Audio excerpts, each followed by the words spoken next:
पितृपक्ष यानी कनागत 16 दिन के ही क्यों होते हैं? 14, 15 या 17 दिन के क्यों नहीं? हेलो दोस्तों, मैं हूं अमिता और स्वागत है आपका ओल्ड इज गोल्ड संस्कृति में। पितृपक्ष यानी कनागत 16 दिन के ही क्यों होते हैं?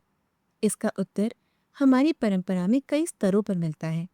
सबसे पहले पंचांग के हिसाब से पितृपक्ष भाद्रपद पूर्णिमा से शुरू होता है और अश्विन अमावस्या तक चलता है। पूर्णिमा से अमावस्या तक का कृष्ण पक्ष हमेशा ठीक 16 दिन का होता है, इसलिए यह समय सीमा अपने आप तय है। दूसरा कारण है 16 श्राद्ध तिथियां।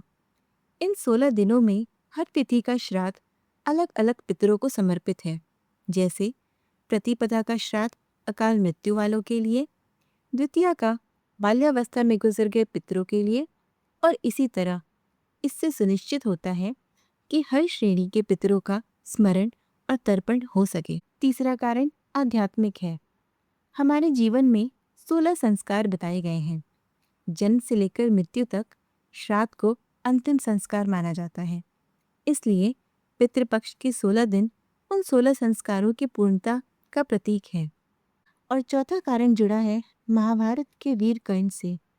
मृत्यु के बाद जब उन्हें यमलोक में भोजन की जगह सोना मिला, तब दानवीर कर्ण ने यमराज से वापस लौटकर अन्नदान करने की अनुमति मांगी। यमराज ने उन्हें 16 दिन का समय दिया और यही कालखंड पितृपक्ष के रूप में प्रचलित हुआ।